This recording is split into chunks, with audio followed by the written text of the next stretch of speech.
Well, hello, good day. This is Kimberly, and we're here at Wake Up with KC. And today I have something that I feel it's important with everything that's been going on, even around the world, of, how do we redefine our lives in this changing world and, surviving coronavirus and how to understand the real world news with becoming stronger on the inside and enhancing our personal relationships and then coping with the loss of any loss with the changing world as well. And today I have a very special guest who is a research author. He's a therapist and training in helping the process of life so we can transform our lives and evolve as well. And please welcome Mr. Faust Ruggiero. Kimberly, thanks for inviting me. It's a pleasure to be spending some time with you today. Well, thank you for joining us, and I appreciate what you do. You've been in the profession now for over 40 years now. How did that begin for you? Well, that was something that was just, I think, me. I'm just that person that connects well with people. I like to listen to people. I love being around people. So it just evolved from that point and went forward. Then formal study took hold and came out of graduate school, and here I am. It's 40 years later. Wow, and you've have been very successful in doing this. But what happened when did you realize that this is what you wanted to do? I think I always knew it, but when I once I took the first psychology course, and it just got under my skin, and it never let go.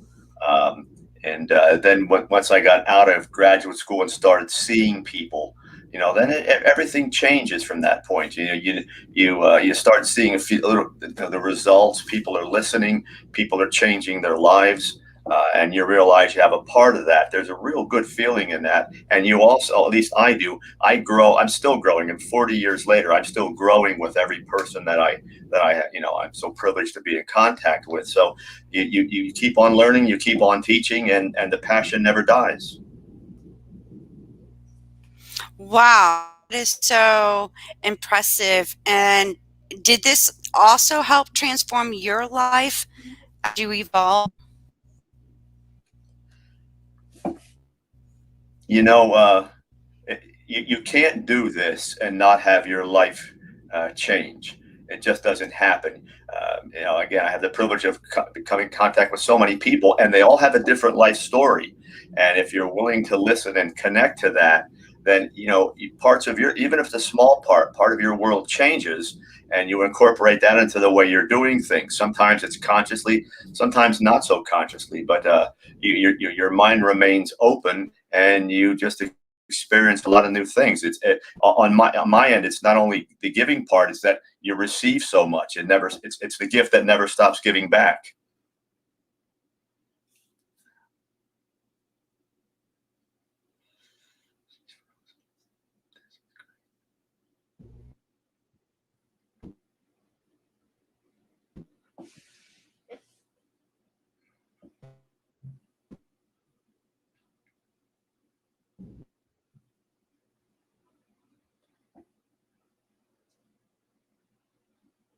If you can hear me, I have you frozen on my screen.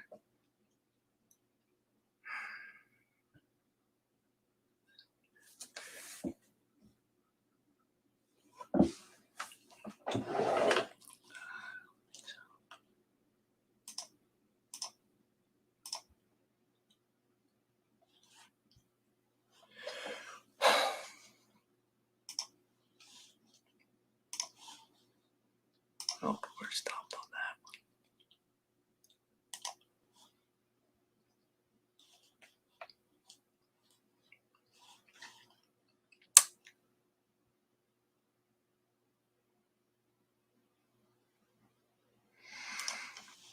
StreamYard.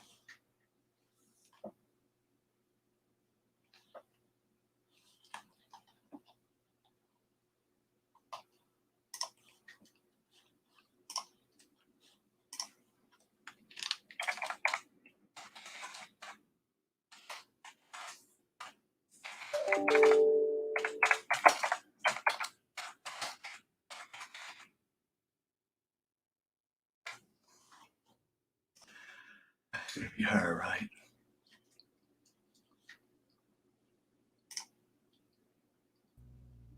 Are you there? I am now. You were I was just sending you an email. You were frozen on my screen. Yeah, I don't know what happened. So what I'm gonna do is I'm gonna start the broad. Well, if I end it, I'll edit it. Let's just pause for a moment, and then I'll just cut, edit, and put it together because I could do that. I'm not going to air it right away, so it gives me a Hmm. chance to edit and put it together nice and neatly, and no one will Okay. ever know. That's the beauty of being a producer and an editor. That's it. All right, so and you know what? It happens. So you just got to roll with it. Okay, so I started. All right. You've been in this profession for over 40 years now. And how did that begin for you? Well, again, for me, it was just something that I was going to do. I was going to do all my life. I knew that. I came out of graduate school and started working in various clinics, deaf kids, substance abuse, abused women, all those kinds of things, a prison. And every one was a new experience. It kept on going and until I started private practice, which is now, and I'm in my 32nd year. Wow, that's impressive. And when did you realize like this is what you wanted to do? Well, it's the kind of thing that was always inside me. I think we all have our own gifts, and that's always been mine. I did that since I was a kid. I was listening to people, so I always knew that that was a talent that I had. I just didn't know whether I wanted to do that all the time. Going to school, taking the courses, starting to do that with people, I kind of realized, well, you know what? This is something that flows naturally for me. I enjoy it. So, 40 years later, I'm the guy that hasn't worked a day, so to speak, because every day is it's not a job. It's what I do. Right, especially when you love doing what you do, it doesn't feel that way.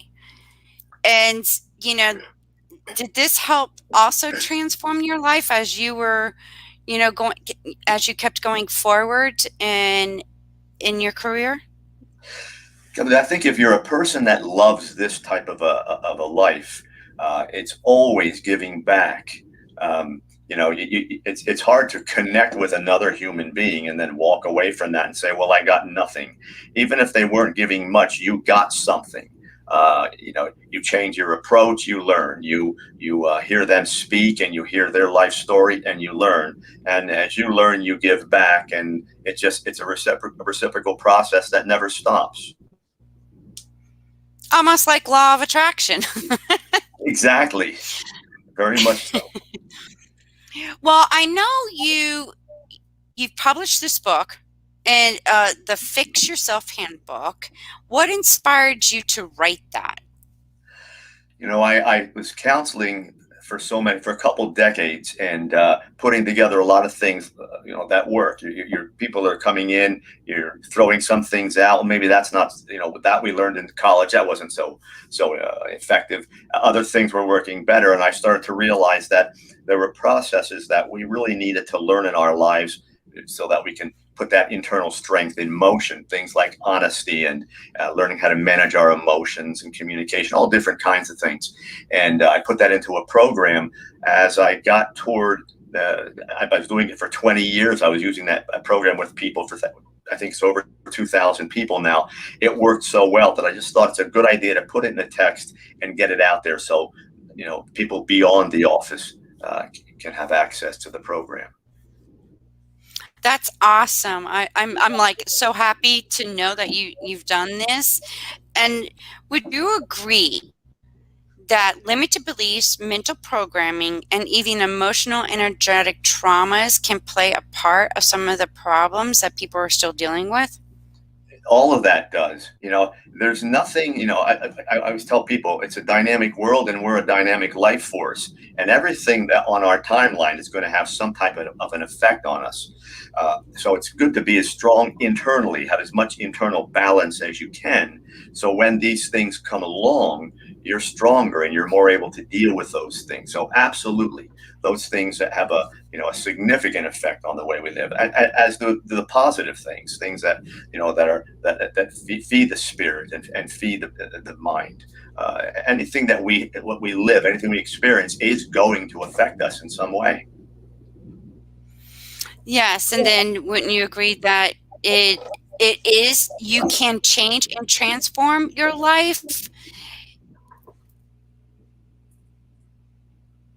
We can change anything we want to change. And I keep telling people, we're hearing things like the new normal and what it's going to be like. And I look back and I say, why in the world would you want to go try to find the new normal? Why don't you create it? That's really what life should be all about. We create our forward movement. That's what I'm teaching people. That's why I wrote the book. Get strong on the inside so you're not feeling overwhelmed and traumatized by a world that's never going to stop doing those things. So why don't you just get stronger on the inside and then create your path? Stop riding someone else's wave. Make your own is what I always tell people. It's a much more efficient, much more fulfilling way to live. And you're in control of your own life. Right. And I always tell on my podcast, and now I'm expanding to broadcasting my TV show. I look around, and I'm a history geek now. I just became so fascinated with the history that's there that's not being mentioned of, and I'm like, history's keeping repeating itself. It's just different timelines. When are we going to wake up? Would you agree that there's some truth in that? There's a load of truth in that. We can see it with what's going on just in our country today. We're talking about all the unrest, and people are saying now all this new stuff. And I'm saying I've been around since the late 50s. I've watched this cycle just in our modern history. We're on a third or fourth time through it, and we're doing exactly the same thing we did 60 years ago to try to change it. If it didn't work the first time, why would we work today? We have, I always tell people we should have a plan in anything that we're going to do. So if we're going to change what's going on in the nation, what is the plan to make that happen? I haven't seen it yet. Either have I. Agree with you on that. And then, to stop and pause and look back at the failures of our ancestors and what didn't work, to recognize, okay, apparently we did this and it didn't work. We got to come up with a better way of doing things. Would you agree? Absolutely, we do. In our world and in our own lives, all a failure does is define parameters that don't work, and then guide you to move in a direction where you research some new things that will work. That's all. Mm-hmm. So let me ask you something. What was the hardest thing that you experienced in your life that you learned from to help you, that you could share with others? You go through life-changing events in your life, and we had a good close family when I was young, and then when I was 9, my father was 42 or 44 at the time, 42. He had a massive stroke. He lived, but he really couldn't function much anymore. And so, 4 kids in the house. I'm the oldest male. I decided that, well, I guess I'm going to grow up right away. Well, talk about a colossal mistake. So I took on so much, and that probably also had to do with me moving into this profession. Things changed, perspective changes, accountability, responsibility, all the things changed. So either I was going to get stronger going through that, or I was going to let it break me. So fortunately, we came through I didn't break. There were cracks along the way, but I'm still together and I'm still doing what I need to be doing. And enjoying it and loving it at the same time. Absolutely. But let me ask you another question. It's going to be like I'm trying to get this to find out more from my guests. Is what is the most embarrassing moment that you ever had in your life that you can laugh at? I don't know that I've never been one to embarrass easily. I kind of laugh at it all, you know, I always figure, if you, when I go back and people have asked me that, what embarrassed you the most? I don't know. Maybe when I danced for the first time. I don't know. It's nothing that I don't. My mind doesn't work that way. If Hmm. you make a mistake, you laugh. You say, okay, that was embarrassing. Okay, and it's done, and you move on. You have a good time, and you don't let it be something that you take home and say, oh my God, what did I do tonight?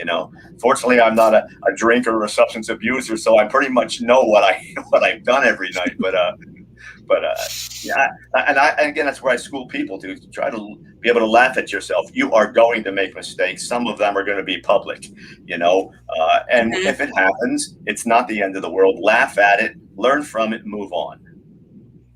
Right. I I feel now that I'm even being consciously aware of my vocabulary, my words.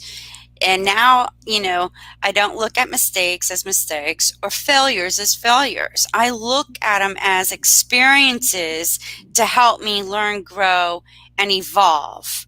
And there's no right way or wrong way or good and bad about it. It's what I choose to do with it. Would You you know, agree? Absolutely. Mistakes really tell us that we're trying to do something. We're in the game. We're out there interacting with our world. There's nothing wrong with that, and I look at them as gifts, really. And that's what I try to coach my people to do. I say, stop looking at this thing like it's a failure and look at me and I can't do anything right. If you have made a mistake, that just means you were trying to do something. Okay, learn from it. It's a gift. It is one step further that's closer to your goal, if you will. That's all it is. There's nothing more. So you Mhm. throw that out. You say, okay, fine, I won't do that. Now that I learned from that, let's move to the next part of the gift, and you will get to where you need to go. Yes, and then you'll find more joy in the process of it. So, what is the most fondest, joyous experience that you've had along your journey?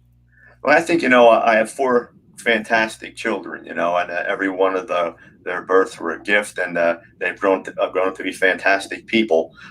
So when you look at what I really really put myself into the most, it was four of them. So that is far and away the biggest gift that I've had in my life.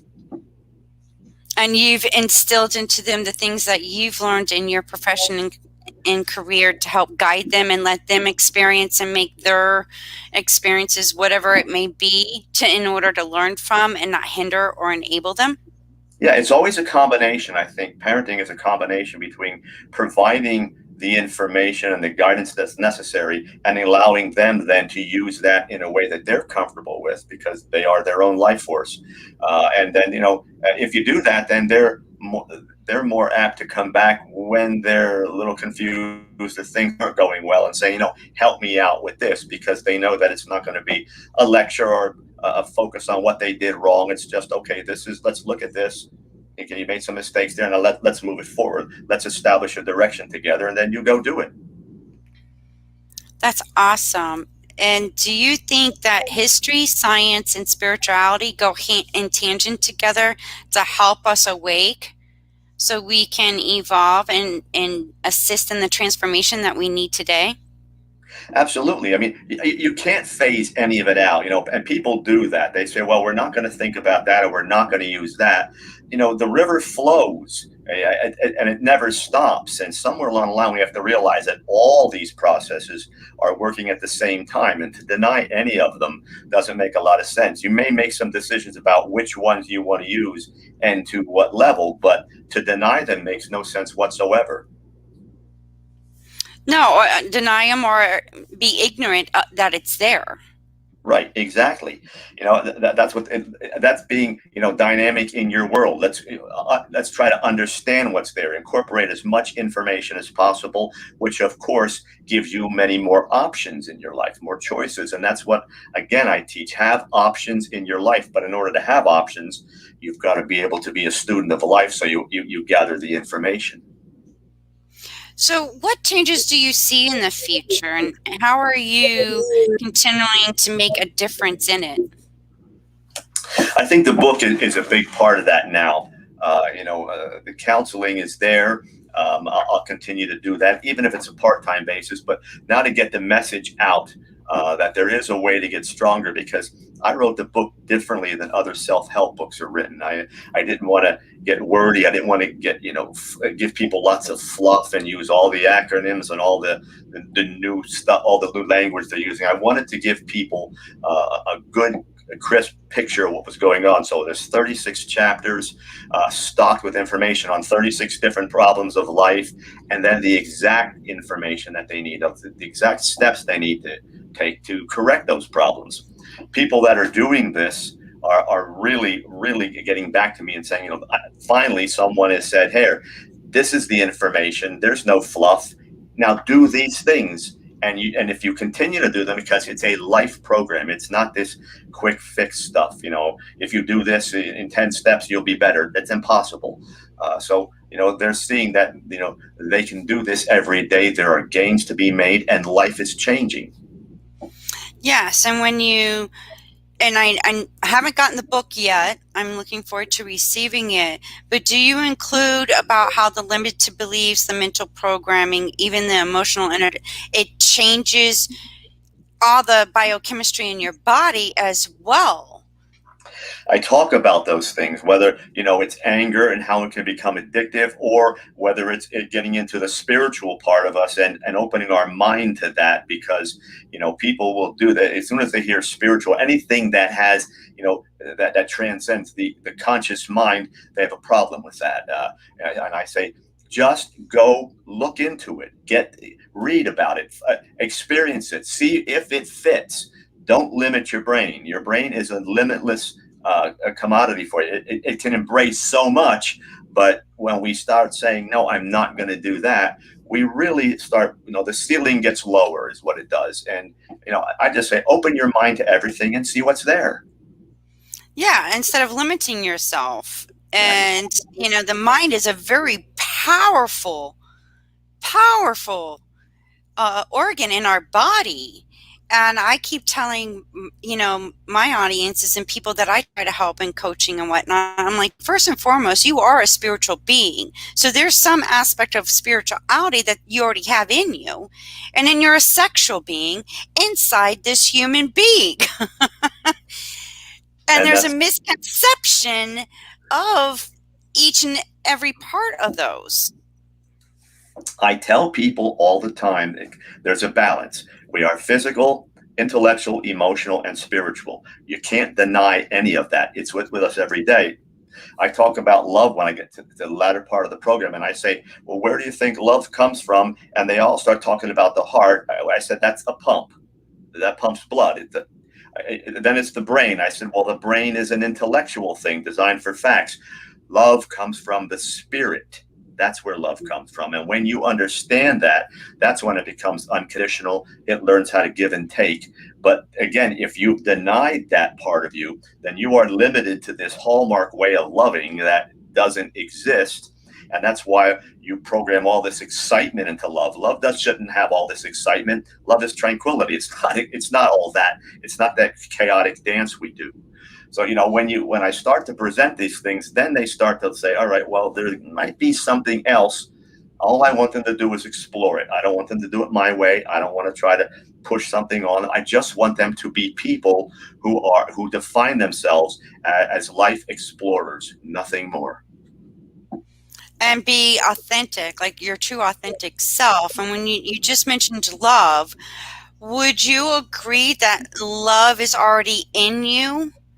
It's not from the outside, it's actually deep within you, and it's an energetic feeling. And once you experience that, that could actually help transform your life, because you're no longer looking on the outside. You've experienced to such a degree, you look at things in a different perspective. Absolutely. And that's why I say it comes from the spirit. And that's why I also talk about being balanced. If you can get your those attributes, again, the physical, intellectual, emotional, and spiritual attributes balanced, then that's what leads to what I call pure love. unconditional love that is not worldly. It's not affected by the world. It starts on the inside, it emanates out, and it wraps itself around everything we touch. Gratitude works the same way. When you get to the latter stages of the program, you'll know that. And when you do that, then that selfish part of you falls away, and you find yourself in service of the world. That when you get to that point, and you're a true giver, your whole life is different. Well, do you have any events, workshops coming up? And not at the moment, with the pandemic, those types of things, that kind of puts things out. But what I've been doing is I've been doing probably 3 or 4 interviews every week. I've done about, I think, close to 100 now in the past 9 or 10 months. So what I'm doing is just getting out there and promoting this message as much as I can. Well, I sure do appreciate, everything that you do to help others. You are a godsend for sure. And how can somebody reach out to you and get your book? The book is available on Amazon and Barnes and Noble, all the usual retailers. And for those who would like to touch base with me, there is a website. It is my name, FaustRuggiero.com. That website is dedicated to the book. They'll find chapter outlines, excerpts from the book, the whole philosophy of the book. All of my interviews are there, so if they want to sit down and really learn about all the various topics, they can do that. And they can also connect with me or book me there. Whatever they choose, there's a contact link available. Is your book also available audio, Kindle? It's available Kindle. Audio is now in the process. We're starting to get that going, so we are going to turn it into an audio book. That's awesome. Well, Faust, I want to thank you again for being a guest on my show, and I am definitely going to spread your message and it has to. You stepped up in the right timing with everything that's been going on in this world, and I can't thank you enough for everything that you do. Thank you for joining us today. Lee, it has been my pleasure. It was a wonderful interview, and thanks again for the invitation. I will, and I look forward to having you again on my show. That'd be wonderful. Okay. Bye. Have a nice day. You too. Well, stay tuned for our next episode. You never know who I'm going to have on my show. I look forward to talking to you and sharing more insight. I hope this helped you. Enjoy your day.